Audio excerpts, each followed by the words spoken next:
NATO nations decided that the alliance will acquire the capability to defend European territory and populations against missile attack.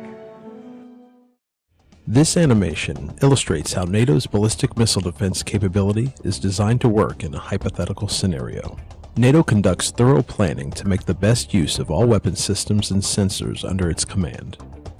First, the threat posed by hostile missiles is determined based on intelligence estimates of threat capabilities. Next, national critical assets and areas are identified, and a detailed defense planning process begins. Finally, ballistic missile defense assets are assigned specific roles. Early warning is provided by satellites to sea and land-based assets deployed as part of the defense design. When a ballistic missile is launched towards the alliance, the NATO commander is alerted as its heat signature is detected by an infrared satellite. That information is then transmitted to a ground station for analysis. Planning and analysis are led by NATO's Headquarters Allied Air Command in Ramstein, Germany.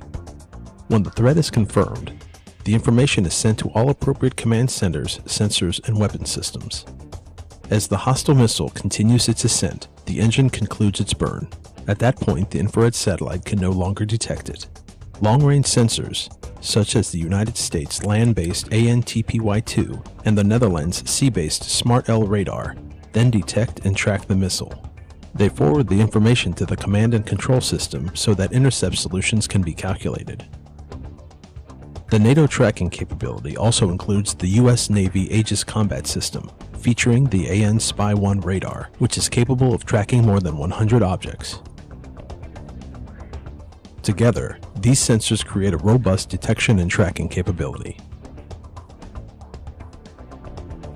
As tracking continues, greater accuracy is achieved. The sensors follow the missile as long as possible and share updated information with all other systems. A key feature of NATO's ballistic missile defense system is an upper layer intercept capability aimed at destroying missiles outside the atmosphere. This is provided in part by the Aegis ships. In the future, additional systems like the Terminal High Altitude Air Defense System, or THAAD, could also provide additional capability. In our hypothetical scenario, one of the threat missiles is engaged and destroyed in space. Threatening missiles that do re-enter the atmosphere become the responsibility of lower layer elements such as the Patriot system used by Germany, the Netherlands, and the United States, and the SAMP/T system used by France and Italy. All sensors continue to track threatening missiles. As the threat comes into range, lower layer shooters engage and destroy any remaining hostile missiles.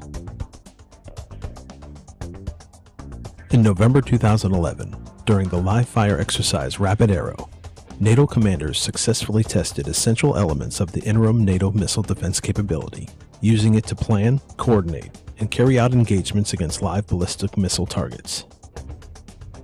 These were conducted by German Patriot batteries assisted by the U.S. Aegis destroyer USS The Sullivans and linked by the NATO and U.S. command and control systems.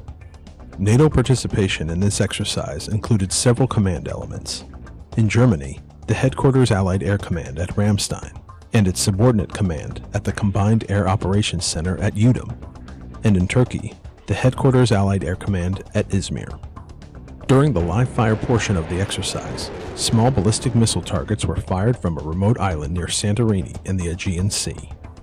The Aegis destroyer detected these targets and reported them by U.S. satellite communications to the United States 603rd Air Operations Center at Ramstein Air Force Base in Germany. From here, the track was forwarded to the NATO Combined Air Operations Center in Udum, Germany. The information was then sent to German Patriot units on the Greek island of Crete and to NATO's two Allied Air Command headquarters at Ramstein, Germany and Izmir, Turkey. When the German Patriot systems detected the target, they reported the track over a NATO satellite link through Verona, Italy, to the NATO Command and Control node in Udum. There, the NATO system integrated the data to create a real-time air and missile defense picture, which was forwarded to NATO's Ramstein and Izmir headquarters, and to the USS The Sullivans. This made all the relevant command levels aware of the incoming ballistic missile in real time.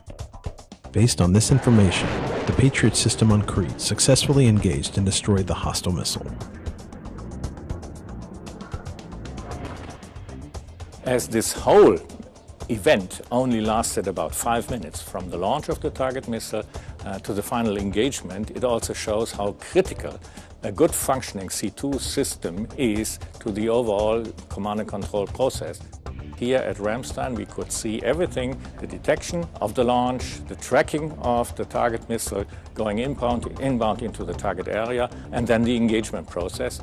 Weapons and sensors contributed to NATO's defense by member nations, together with the NATO Command, Control, and Communications Network, have enabled NATO to develop a new ballistic missile defense capability. This significantly increases the alliance's capability to address missile threats and enhances the security of NATO populations, territory, and forces.